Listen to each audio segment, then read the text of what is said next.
তার কৃতি সন্তান সাবেক রাষ্ট্রপতি শহীদ প্রেসিডেন্ট জিয়াউর রহমান তার নামটা পাল্টিয়ে দিয়েছিল শাহজালাল বিমানবন্দর। মানে জাতে মাতাল হলেও তাহলে ঠিক আছে, কারণ জানে যে এই নাম পাল্টিয়ে যদি আমার বাবার নাম দেয়, যদি কোনদিন বাংলার জনগণ আবার আসে আমার বাবাকেও ছাড়বে আমারও ছাড়বে। এখানে নামটা বাবার আর দেয়নি, বাবার বাবার বাবার বাবা দিয়েছে। এমন নাম যে মুসলমানদের আবেগের জায়গা, আমরা কিছু করতেও পারি না। ওটা যদি বাবার নামে থাকতো না। বিমানবন্দরের সামনে এক বাবা ছিল, বাবারে একেবারে জায়গা মতো পাঠিয়ে দিয়েছে। কথা বলছে না কেন? এই মূর্তি সংস্কৃতির সাথে আমাদের মুসলমান যারা কোনো সম্পর্ক আছে, সব মূর্তির বিরুদ্ধে। আর এরা পোড়াটা উল্টিয়ে মূর্তির সংস্কৃতি দিয়ে আমাদেরকে শিরিক করাছে। কত ছোট ছোট ছেলে মেয়েরা দেখতাম যে এইভাবে করে, সব এটা টাঙিয়ে রাখে বাবা, এইভাবে করে, প্রকাশ্য শিরিক। এই শিরিকের কারণে আল্লাহ নিরাপত্তা তুলে নেয় এলাকা থেকে। কাবা শরীফে এত নিরাপত্তা কেন? কারণ ওমান দাখালাহু কানা আমিনা, এখানে প্রবেশ করো নিরাপত্তা দিয়ে দেবে আল্লাহ। একটাই কারণ, সেখানে শিরিক নেই। কি নেই বলেন? বাংলাদেশ কি কাবা শরীফ? এটা কত দূর? 6500 কিলোমিটার। তাহলে এইটা যদি এখন আপনি কাবা শরীফের মতো নিরাপত্তা দিতে চান, এই 56,000 বর্গ মাইল, কোনো কাজ করা লাগবে না। কি করা লাগবে? প্রথম নাম্বারে সূরা আনামের 82 নাম্বার আয়াত, আল্লাযীনা আমানু ওয়া লাম ইয়ালবিসু ঈমানাহুম বিযুলমিন উলাইকা লাহুমুল আমনু। আল্লাহ পাক প্রথমেই বলেন, যারা ঈমান আনো এই দেশে, ঈমানের সাথে সাথে যদি জুলুম করতে না চাও, তার মানে এখানে জুলুম মানে শিরক। আপনি তাফসীর যত দেখবেন, এখানে জুলমিন আর শিরকি। যারা শিরক থেকে পবিত্র থাকতে পারবে, উলাইকা লাহুমুল আমনু। আল্লাহ এইভাবে দেখিয়েছেন যে এই মানুষগুলো বাংলার এই 56,000 বর্গ মাইলের এই 18 কোটি মানুষের জন্য আমি আল্লাহ নিরাপত্তার গ্যারান্টি দিয়ে দিলাম। সুবহানাল্লাহ বলতে পারেন? সুতরাং আশপাশের প্রতিবেশীদের দ্বারা যে ষড়যন্ত্র হচ্ছে, নিরাপত্তা বিঘ্নিত হচ্ছে আমাদের, আজ আমরা অনেকে আতঙ্কে আছি ওই শত্রুদের কারণে। এবং এই দেশে অনেকে এখনো লুকিয়ে আছে ঘাপটি মেরে এই শত্রুদের কারণে। এ দেশটা এখন শান্তি শান্তি নিরাপত্তা দিয়ে কাবার মতো যদি ঢেকে রাখতে হয়, শিরিক বর্জন করা লাগবে। কথা বলে না কেন? বাংলাদেশে বহু শিরিক আছে, প্রকাশ্যে গোপনে। প্রকাশ্যে একটা শিরিকের কথা বলছি, দেখেন তো আপনি ছাড়তে পারেন কিনা। যে মানুষগুলো এই দুনিয়াতে বিশ্বাস করে ক্ষমতার উৎস করে তার মায়ের জন্য, নবীজি বলেন ওই টাকার হিসাব কিয়ামতে দেওয়া লাগবে না। আপনি কোন বীরের দরবারে, কোন মাজারে, কোন খানকায়, কোন বাবার দরবারে টাকা দিলে টাকার জবাব দেওয়া লাগবে না, কথা আমি পাইনি। কিন্তু স্ত্রীকে, নিজের মাকে, নিজের মেয়েকে সাধ্য মতো যদি তাদের পেছনে খরচ করেন, এমনকি স্ত্রীর সাজগোজ করার জন্য যদি মাসে 5-10 হাজার টাকা খরচ হয়, পুরা 10,000 আল্লাহর রাস্তায় দান করা সওয়াব। মাসে 10,000 না, বিয়ে করার পর থেকে 50 বছরও 10,000 টাকা সাজগোজ করার জিনিস কিনে দিয়েছেন। বলছেন না, তাই আপনার বিয়ে করার দরকার কি? আল্লাহ বলেন রাগাদান হাইসু শিতুমা, বউ নিয়ে শুধু বাবার বাড়ি থেকে নিজের বাড়িতে এসে ঘর বন্দি করে রাখবা না। মাঝে মাঝে বেড়াতে যাও, সাধ্য মতো যেখানে ইচ্ছা যাও, যা ইচ্ছা খাও, কিন্তু সাবধান, ওয়ালা তাকরাবা হাদিহিশ শাজারাতা, এই গাছটার নিকটে যাবা না, ফাতাকুনা মিনাজ জালিমিন, তাহলে জালেম হয়ে যাবা। তার মানে এই গাছটা বলতে শুধুমাত্র ওই গন্ধম গাছই না, গাছ মানে একটা বর্ডার। গাছ মানে কি? আল্লাহ পাক বলেন পৃথিবীতে আমার এরকম বর্ডার আছে 500, এই কোরআন শরীফে আছে। এই 500 বর্ডারের কাছে যখনই যাবেন, আদম নবী আলাইহিস সালাম যেমন গাছ বর্ডার ওভারটেক করেছিলেন, সন্তান হিসাবে তোমরা বর্ডার ওভারটেক করবা না। যেখানে যে দেখবা যে থমকে যাবা। বিয়ে বাড়িতে গেছো নিজের বউ নিয়ে, নিষেধ নেই, কিন্তু এমন বিয়ে বাড়িতে যাওয়া যাবে না যেখানে গেলে বড় পর্দা থাকে না, নিজেরও পর্দা থাকে না। এরকম বিয়ে বাড়িতে কথা বলে না কেন? এরকম মেলায় যাওয়া যাবে না যেখানে গেলে বড় পর্দা নেই, আপনারও নেই। এই যে চলছে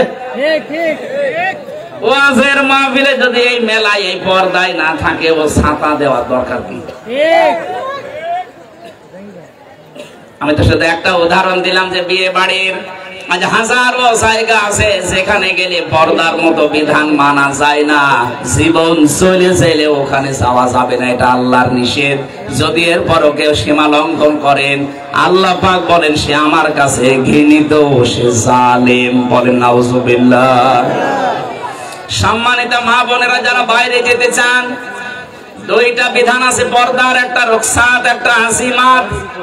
আপনার এই মুখমণ্ডল, হাতের কবজি আর পায়ের পাতা বাদ দিয়ে বাকি শরীর ঢেকে আপনি বাইরে যেতে পারবেন, এটা ছাড় আছে। কিন্তু যদি আপনি আজিমাত মেনে চলতে চান, খাস পর্দা যেটা বলা হয়, হাত মোজা, পা মোজা, চোখের উপরে একটা পাতলা কিছু দেওয়া লাগবে, যেটা হিজাব বলা হয়। এটা যদি করতে পারেন তাহলে তো সোনাই সোহাগা। যদিও মেয়েদের পর্দাটা মুখমণ্ডল, হাতের কবজি আর পায়ের পাতা খোলা রাখলেও গুনাহ। যদি চুল বেরিয়ে যায়, শাড়ি পরে নামাজ পড়ছেন, যদি সেজদায় রুকুতে গিয়ে চুল বেরিয়ে যায়, চুল দেখা যায়, আপনার নামাজ ভেঙে যাবে। এজন্য মেয়েদের সর্বোত্তম সুন্নাতি পোশাক আমার মনে হয় যেটা সালোয়ার কামিজ। কি আজকে থেকে পরিবারে এইটা বানিয়ে দেবেন, শাড়ির এই প্রচলন বাদ দিয়ে দেন। হাত পর্যন্ত হাতা বানাবেন ঢিলা ঢালা, পা পর্যন্ত লম্বা বানাবেন। ছায়া পায়জামা নিচে যাই পরুক, ব্লাউজ থাকবে এবং মাথা থেকে শুরু করে পুরা বুকটা নিয়ে একটা বড় ওড়না থাকবে। হঠাৎ কোন পরপুরুষের সামনে পড়ে গেলেও পর্দার মতো ফরজ বিধানটা লঙ্ঘন হবে না। আপনি কি ইয়ার কি মনে করেন পর্দাকে? এটা যে ফরজ অনেকে জানে কিন্তু মানেন তো না, আরো ঠিককারি করে। পর্দার এই বিধানটা নফল না ফরজ? নামাজের মতো ফরজ। অথচ নামাজ পড়ছে অনেক মহিলা, পর্দা নেই। আমি আশা করবো এখান থেকে আপনি মেনে নেবেন, আল্লাহর সীমানার বাইরে যাওয়া যাবে না, একটা বর্ডার। আল্লাহ রাব্বুল আলামিন এমন ভাবে বর্ডারটা তৈরি করে দিয়েছেন। আপনি, আমরা যারা পুরুষ মানুষ আছি, এখানে যত পুরুষ আছেন, আজকে থেকে এই দুইটা ঔষধ কোরআনে আছে, আমরা এখন থেকে মেনে চলবো। তাহলে পর্দার মতো এই বিধান এবং জেনা থেকে আপনাকে আল্লাহ বাঁচিয়ে দেবে। আজ অনেক পুরুষ মানুষ কল দেয়, বলে হুজুর এক বউ, কতদিন আর কি করব, ভালো লাগে না, অন্যেরটা দেখলে খুব ভালো লাগে। কি আমি নিজে পেয়েছি মোবাইলে, অনেকেই বলে এক জিনিস আর কতদিন ভাল লাগে না, অন্যটা দেখলে কিন্তু খুব ভালো লাগে।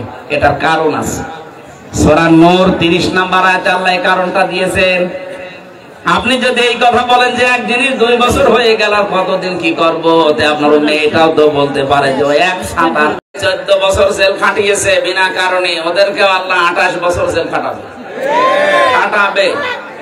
হয় জেলে গেলে যে কষ্ট হয় এরকম কষ্ট দিয়ে রাখবে, নাই জীবন থেকে এরকম 28টা বছর নষ্ট হবে। পালিয়েছে যারা, ওরা কি চিন্তায় আছে কালকে দেখলাম, বলছে যে আমরা অঘোষিত জেলে আছি এই দিল্লিতে, আমি আর পারি না, দরকার হয় বাংলাদেশে যে জেলে থাকবো, তাও এখানে থাকবো না। কেন? স্বামীর বাড়িতে মানুষ যায় চলে আসার জন্য।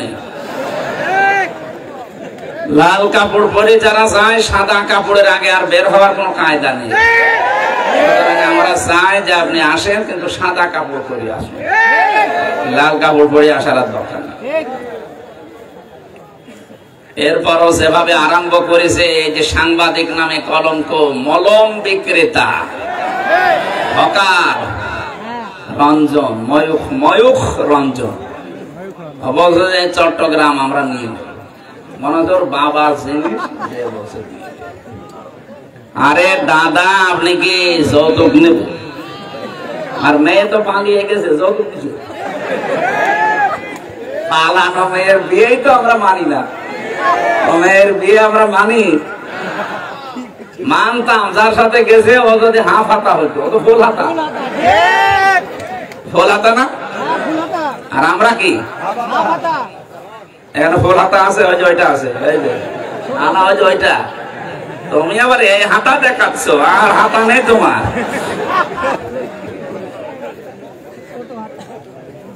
না, যে দাদার কথা বলা হচ্ছে, দাদা বলেন তো, এখন যদি ওনারে মুসলমান বানানো হয়, ও ছাতা এসে মুরব্বী মানুষ এসে গোড়া থেকে কেটে বাদ দেওয়া লাগবে। আমি আর নিচে নামলাম না। সুতরাং যৌতুক দেওয়াও জায়েজ নেই, নেওয়াও জায়েজ নেই। তারপরও যার সাথে স্বামী স্ত্রীর সম্পর্ক বলে এতদিন আপনারা বলতেন, এটা মানা যায় না, কারণ সে একজন মুশরিক। আর আমাদের মেয়ে যাই হোক, সে একজন হাজি।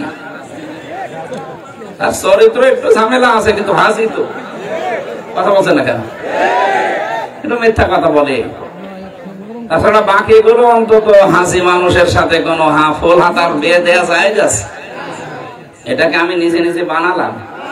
সূরা বাকারা 2 নম্বর পারা 14 নম্বর পৃষ্ঠা 4 নম্বর লাইনে 221 নম্বর আয়াতের মাঝের অংশে আছে, ওয়ালা তুনকিহুল মুশরিকিনা হাত্তা ইউমিনু।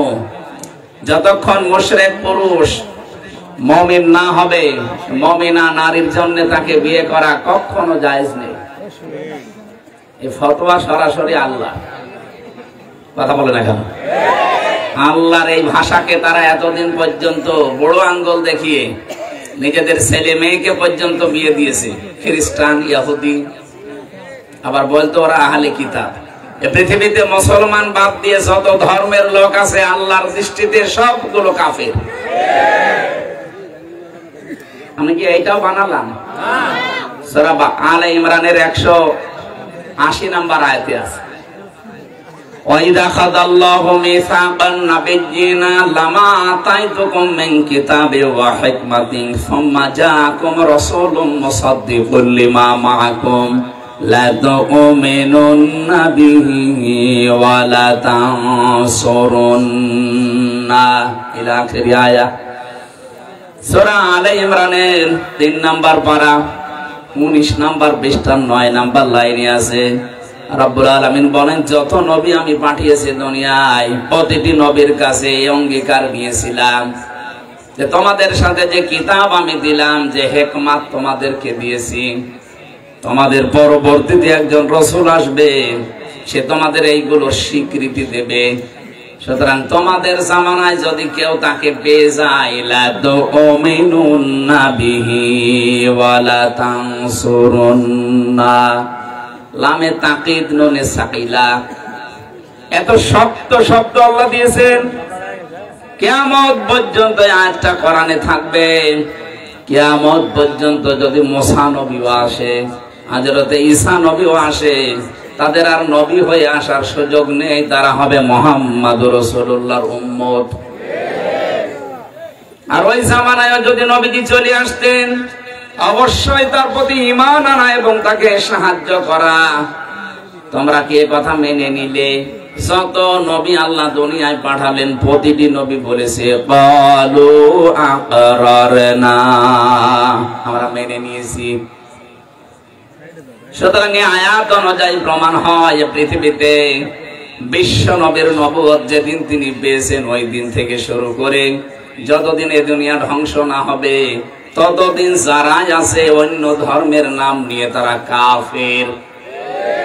কি 4500 ধর্ম এখন দুনিয়ায়, 257টা রাষ্ট্র আছে এই পৃথিবীর ময়দানে। এখন 195টা জাতিসংঘের আন্ডারে আছে, বাকিগুলো এখনো সদস্য হতে পারেনি। যত রকমের জাতি, ধর্ম, বর্ণ আছে, সব এখন এক বাক্যে বলা লাগবে যে আমি মুহাম্মদুর রাসূলুল্লাহর উম্মত। কেউ যদি মুসা নবী, ঈসা নবী, দাউদ নবী, সুলাইমান নবী, এমনকি আদম নবীর উম্মত কেউ দাবি করে, সে কাফের। এজন্য যারা এতদিন চালিয়েছেন যে আমার ছেলে বিয়ে হয়েছে খ্রিস্টান, ইহুদি, এটা আহলে কিতাব, আপনি মিথ্যাবাদী, তাহলে কোরআনের আয়াত কেটে বাদ দেওয়া লাগবে। এই কথা বুঝে এখান থেকে আপনারা কি নেবেন? এ জামানায় আমরা যারা আছি, কোরআন শরীফের ভেতরে দেখবেন আল্লাহ প্রতিটি অক্ষর দিয়ে আমার নবীর হয় সম্মান, মর্যাদা উপরে তুলে দিয়েছেন। আলিফ দিয়ে পরিচয় দিয়েছেন আহমদ। আহমদ মানে প্রশংসিত। বা দিয়ে আল্লাহ জানাতে চেয়েছেন আমার নবী বাশির, তিনি সুসংবাদদাতা। তা দিয়ে আল্লাহ পাক জানিয়েছেন আমার নবী মুত্তাকি, তিনি সংযম অবলম্বনকারী। সা দিয়ে তিনি জানিয়েছেন আমার নবী মুদ্দাসির, তিনি কম্বলওয়ালা। জিম দিয়ে আল্লাহ পাক বলেন আমার নবী জামিল, সব চাইতে সুন্দর। হা দিয়ে আল্লাহ পাক বলেন আমার নবী হামিম, অন্তরঙ্গ বন্ধু। খা দিয়ে জানিয়েছেন খাতামান নবিয়্যিন, শেষ নবী। এভাবে করতে করতে একেবারে শেষ অক্ষরে দেখবেন ইয়া, আল্লাহ নিজেই ডাক দিয়েছেন নবীকে ইয়াসিন। ইয়া মানে হে, সিন মানে সাজ্জেদ, সাজ্জেদ মানে নেতা। আপনি আবার রাজনীতির দ্বন্দ্ব খুঁজতে যাবেন না, আল্লাহ নিজের ঘোষণা দেওয়া নেতা। আল্লাহ বলেন একমাত্র নেতৃত্বের গুণাবলী দিয়ে পাঠিয়েছি আমার নবীকে। যেহেতু কিয়ামত পর্যন্ত উনি থাকবেন না, ওনার আদর্শ যারা দুনিয়ায় মেনে চলবে তারাই কেবল নেতৃত্ব দিতে পারে।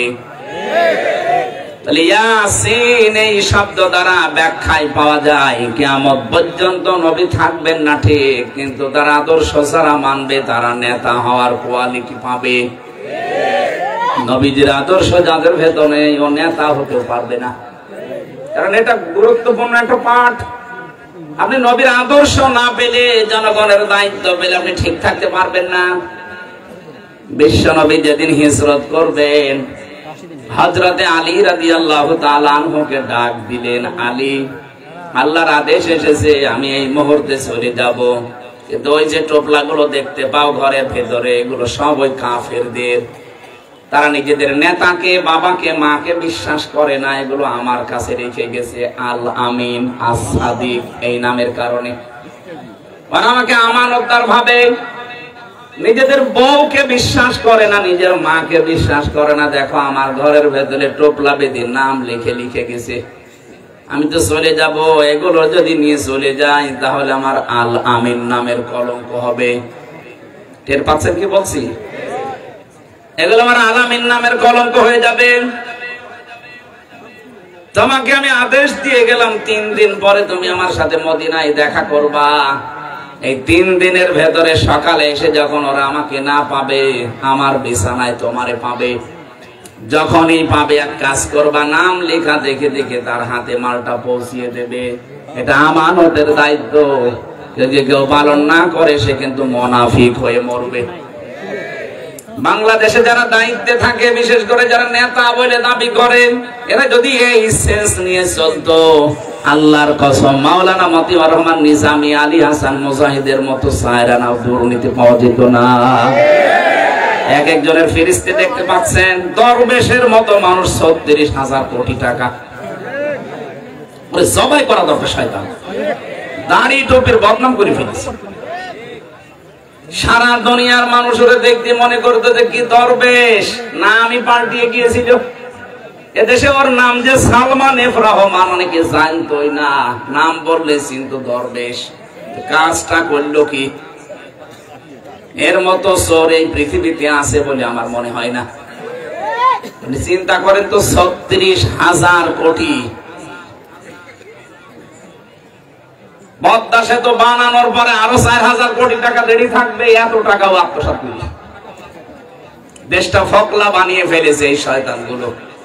আর ওরা এখন দোষ ধরে যে মাওলানা কেন আসবে রাজনীতিতে। শয়তানেরা আসে না, এই জন্য তো তোমরা পুরা জমিন ফিরে পেয়েছো। মন যা চেয়েছে তাই পেয়েছে। ভূমি মন্ত্রীর দায়িত্ব ছিল যারে, তার বাড়ির সংখ্যা দেখলাম ৬২০টা। কত বাড়ি লাগবে আপনার? এখন তার একটা বাড়িতেও থাকতে পারেন না, সবগুলো এখন ওঝার গৃহ হয়ে যাচ্ছে। আল্লাহ কোরআনে কারিমে যা দিয়েছেন একেবারে খাপের খাপ মিলে যাচ্ছে। আল্লাহ পাক বলেন যে জুলুমের কারণে ওই জায়গাটা পর্যন্ত আমি আল্লাহ অভিশপ্ত বানিয়ে দিয়েছি। বিমা সালামু, ওদের জুলুমের কারণে ওরা যেখানে থাকতো ওই জায়গাটাও এখন কিয়ামত পর্যন্ত অভিশপ্ত। আমি হানিফের বাড়ির নাম বললাম, এমনি আমি দেখে এসেছি। দিনাজপুরে গিয়েছিলাম, ওখানেও একজনের বাড়ি দেখলাম। কিশোরগঞ্জে তো বললামই, ওটা জাতীয় টয়লেট চলছে। আমাদের এখান থেকে যেটা নেওয়া দরকার, আগামীতে যারা আসবেন, জালেমদের এত বড় শিকড় কেটে দিয়ে যদি আল্লাহ বাড়ি ঘর পর্যন্ত পরিত্যক্ত করে দিতে পারে, আগামীতে যারাই বসবেন তারা যদি সত্যি জনগণের উপরে জুলুম করার মন মানসিকতা হয়, 5 বছর পরে আপনার বাড়ি পরিত্যক্ত হয়ে যাবে। কি বলেছি টের পেয়েছেন? না টের পান? আলহামদুলিল্লাহ। আমরা যেন শিক্ষা নিতে পারি। আয়াতের পরে এটার আরবি আছে, আমি বাংলাটা বললাম। ইন্না ফি যালিকা লায়াতাল লিকাওমিন ইয়ালামুন। রব্বুল আলামিন বলেন এর ভেতরে তো যদি শিক্ষা আছে। এখানে লামে তাকিদ আছে। আরবি গ্রামার যারা জানে লামে তাকিদ দিয়েছেন আল্লাহ। এমনিতে আল্লাহ স্বাভাবিকভাবে কথা বললেই তো হতো, আবার গ্যারান্টি দিলেন কেন? তার মানে এটা আল্লাহ ঘটাবেন, মাস্ট বি, এর ভেতরে কোনো সন্দেহ নেই। আয়াত শুরু করার আগে দিয়েছেন ইন্না, মাঝে দিয়েছেন লামে তাকিদ। আল্লাহ পাক বলেন অবশ্যই এর ভেতরে শিক্ষা আছে, যারা জ্ঞানী মানুষ তাদের জন্য। আর যদি ওটা তার কাঁটা থাকে মাথার, বুদ্ধিহীন হয়, পাগল হয়, নির্বোধ হয়, ওর জন্য এখানে কোনো শিক্ষা নেই। আমরা যেহেতু মাথার তার কাটা না, পাগল না, নির্বোধ না, বুদ্ধিমান বলে দাবি করি, অবশ্যই আমাদেরকে এখান থেকে শিক্ষা নেওয়া লাগবে। আমি দেখতে পাচ্ছি এদেশে অনেকে এখনো পর্যন্ত থালা হাতে পায়নি, তারপরও শুরু করে দিয়েছে উল্টাপাল্টা। এটা ঠিক হচ্ছে না, আপনার বদনাম হয়ে যাচ্ছে।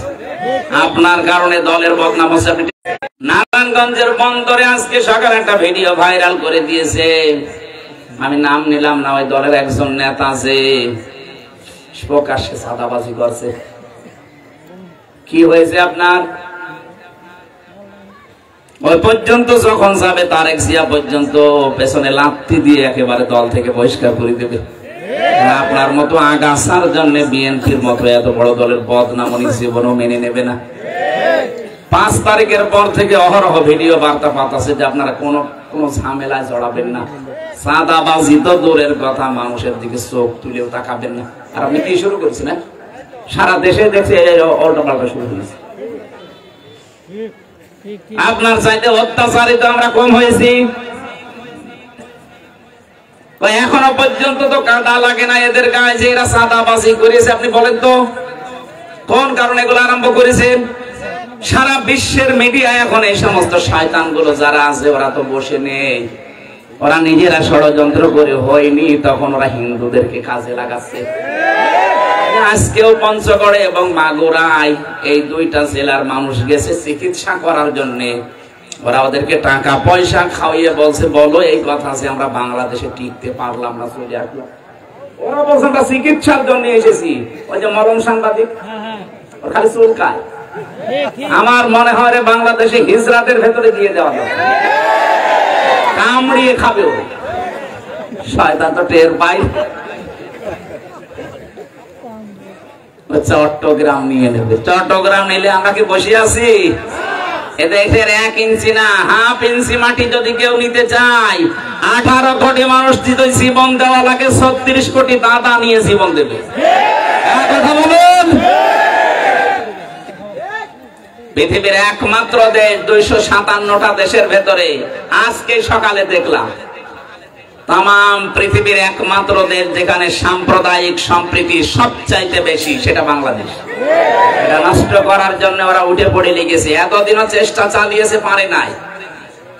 সারাটা জীবন মিথ্যা কথা বাংলাদেশের বিরুদ্ধে ছড়িয়েছে যে এখানে নাকি সংখ্যালঘু নির্যাতন হয়, অথচ সবচেয়ে বেশি এখন সংখ্যালঘু নির্যাতন চলছে ভারতে। আল্লাহর ঘর মসজিদ পর্যন্ত ভেঙ্গে ভেঙ্গে মন্দির বানাচ্ছে। কালকে সকালেও একটা ভেঙেছে। আপনি মানুষ, বাংলাদেশে 96% আমরা মুসলমান। কই পৃথিবীর ইতিহাস পাল্টিয়ে যাবে, কিন্তু আজ পর্যন্ত একটা মন্দির ভেঙে মসজিদ বানিয়েছি আছে? কি আরম্ভ করেছেন আপনারা? আপনার আশেপাশে যতগুলো দেশ আছে, একটা দেশের সম্পর্ক আপনার সাথে ভালো না।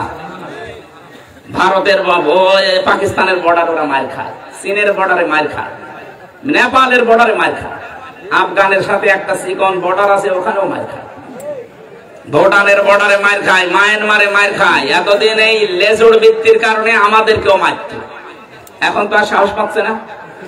কারণ আমি জানি ওদের বহু প্রদেশে আমি ঘুরেছি, 29টা প্রদেশের অনেক প্রদেশ আমার ঘোরা শেষ। আমি দেখেছি সবচেয়ে বেশি ভয় এই মুশরিকরা মরণকে করে।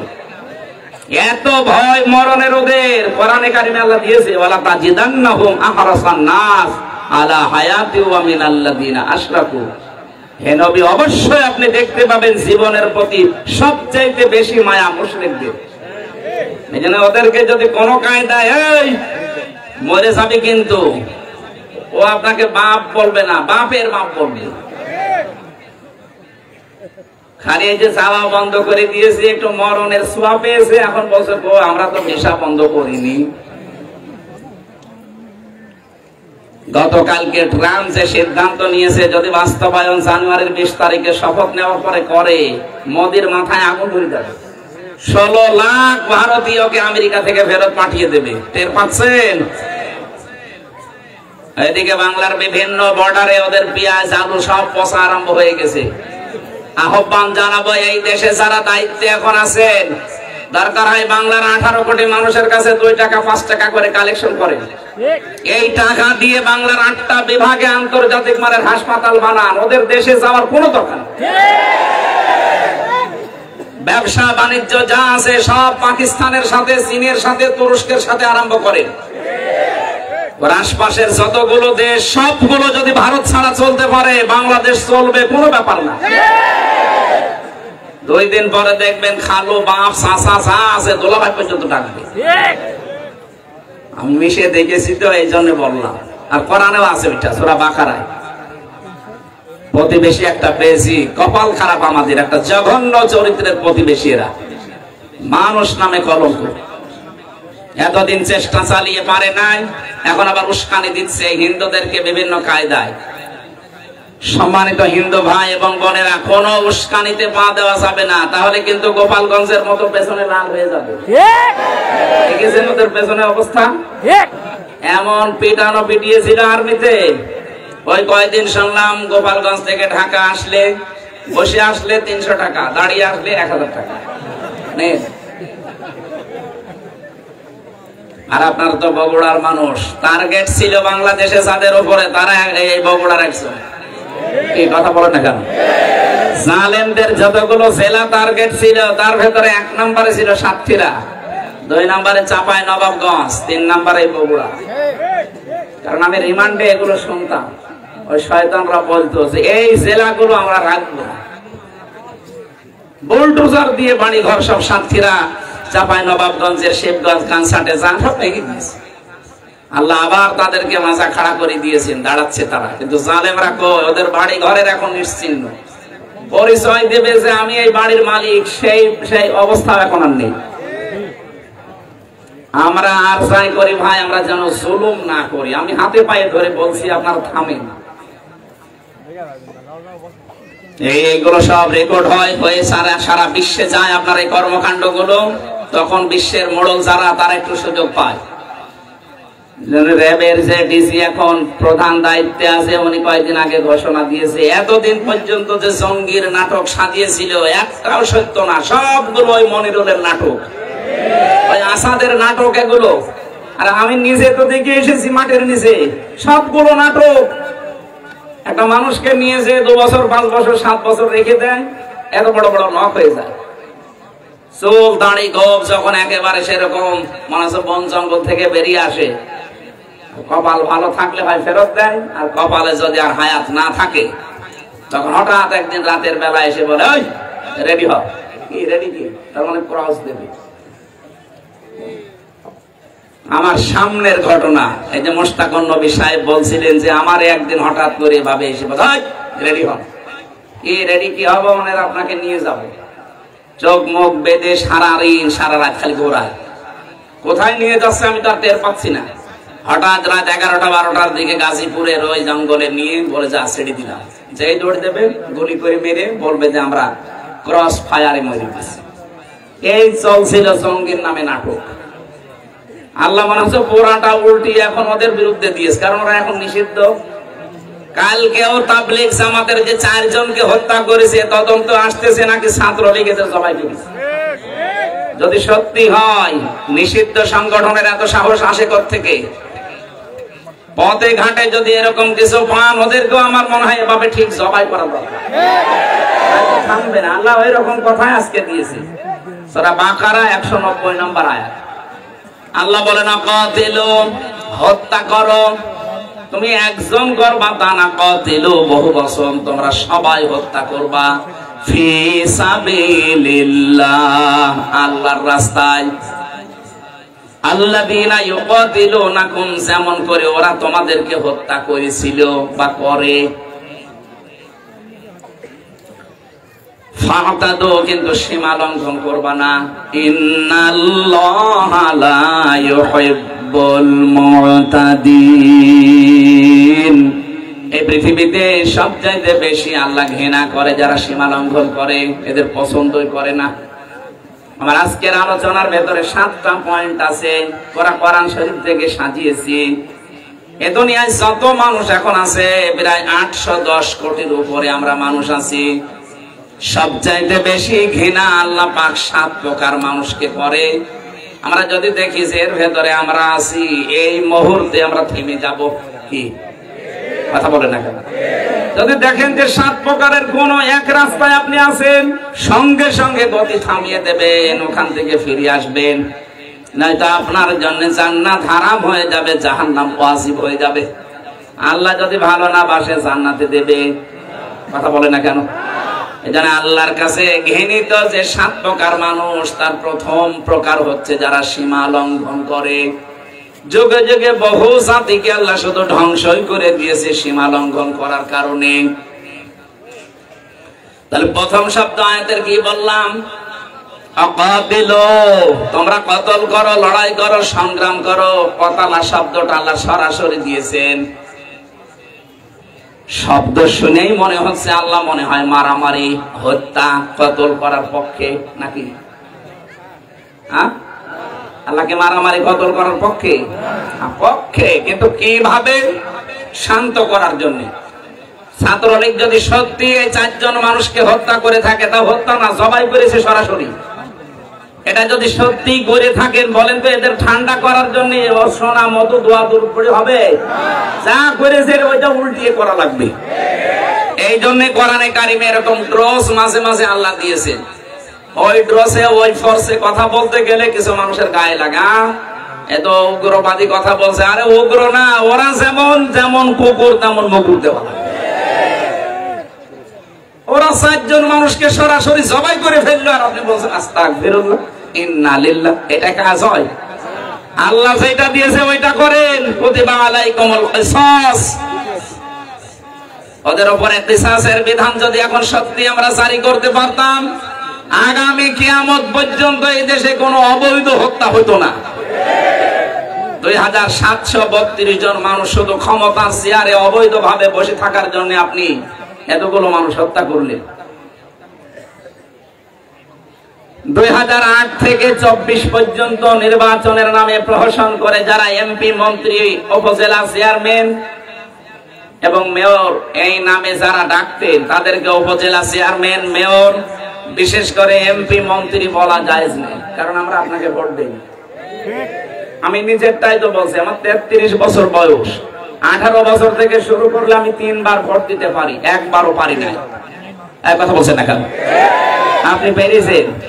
তাহলে আমার ভোট ছাড়া আপনি এমপি, আপনি মন্ত্রী, এটা তো অবৈধ। যত টাকা নিয়েছেন, বেতন ভাতা সব ফেরত দেওয়া লাগবে।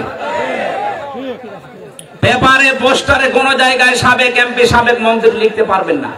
এতটুকু লিখবেন যে সাবেক চোর। এতটুকু লিখতে পারেন যে সাবেক ডাকাত, কারণ আপনি ডাকাতি করেছেন। চুরি করে একবারে 154 জন ঘোষণা দিয়ে দিয়েছেন। দিনের ভোট রাতে চুরি করে নিয়ে নিয়েছেন, তা আপনি চোর, চোরকে চোর বলা অসুবিধা কি? যারা গণহত্যার সাথে জড়িত তারা নিন্দিত এবং ঘৃণিত, এইটাই ফাইনাল। আপনি চেঙ্গিস খানের দিকে তাকান, হিটলারের দিকে তাকান, তারা আপনার চাইতে কম শক্তিশালী ছিল না। 60 লাখ ইহুদি দুনিয়া থেকে বিদায় করে দিয়েছে লোকটা, যদিও কাজ খারাপ করেনি। কিন্তু এই লোকটা আজ ঘৃণিত হয়ে আছে শুধু মানুষ হত্যার সাথে জড়িত থাকার কারণে।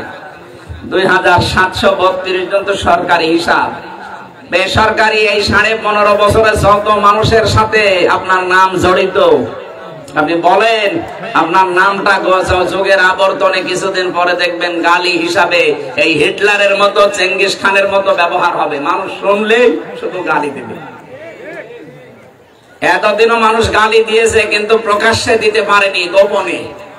কথা বলে না কেন? হাজ্জাজ বিন ইউসুফ নামে একটা লোক ছিল, খুব জালেম বাদশা। মন্ত্রী পরিষদ একদিন এসে বলে, বাদশাহ আপনার জন্য তো বাইরে যেতে পারি না, শুধু মানুষ গালিগালাজ করে, মানুষ খালি আমাদেরকে জালেম বলে ডাক দেয়। কে ডাক দেয় দেখে আমি বাইরে যাব। ছদ্মবেশ নিয়ে রাস্তায় হাঁটছে, হঠাৎ দেখে এক গ্রাম্য মানুষ, বেটাই এদিকে। বাদশা হাজ্জাজ বিন ইউসুফ লোকটা কেমন, কি বলেন? জালেম, জালেমের বাচ্চা জালেম। 2 বার যখন বলিস ওর মেজাজ গেছে খারাপ। বলে বেটা আমারে চেনো? বলে না, আমি সেই লোক। চিন্তা করছে আমার তো মাথা এখন থাকবে না। ডাক দিয়ে বলে, বাদশাহ আপনি আমারে চেনেন? না তো। কে তুই? আমি এই গ্রামের ওই লোক যার মাসে 2 দিন মাথা খারাপ হয়, আজকে তার পয়লা দিন।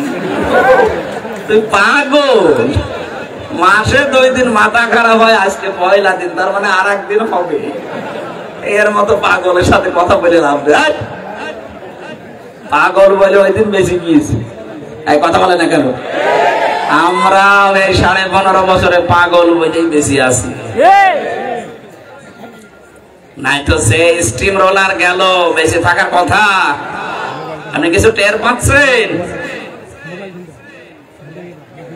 মানুষ সামনাসামনি হয়তো অনেকেই প্রশংসা করেছে, কিন্তু পেছনে যে খবর নিয়েছিলেন, এই লক্ষ লক্ষ কোটি কোটি টাকা খরচ করে মূর্তি বানালেন, কি হলো? 3 ঘন্টাও টিকতে পারেনি। সারা দেশে 3 ঘন্টায় সব উল্টিয়ে পাল্টিয়ে একেবারে মাটির সাথে মিশে দিয়েছে। যেটা মিশতে চায়নি কুষ্টিয়ার ওই 5 রাস্তার মোড়ে, শয়তান এত শক্ত, ভাঙা ছিল না, বেগুন এসে ভেঙেছে, তাও রাখে না জনগণ। এই জন্য হয় না ভাই, জোর করে কিছু করতে যাবেন না। একটা কাজ করেছিল, এখন মুসলমানদের আবেগের জায়গা, এই কারণে ওটা পাল্টানো যায় না। জিয়া আন্তর্জাতিক বিমানবন্দর, এ জেলার কৃতি সন্তান, সাবেক রাষ্ট্রপতি শহীদ প্রেসিডেন্ট জিয়াউর রহমান, তার নামটা পাল্টিয়ে দিয়েছিল শাহজালাল বিমানবন্দর।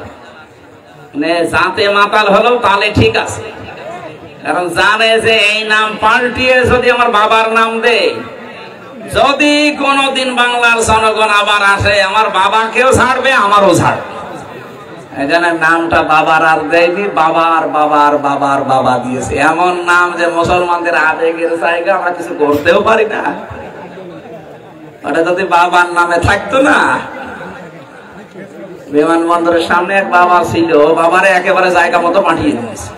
কথা বলছে না কেন? এই মূর্তি সংস্কৃতির সাথে আমাদের মুসলমান যারা কোনো সম্পর্ক আছে?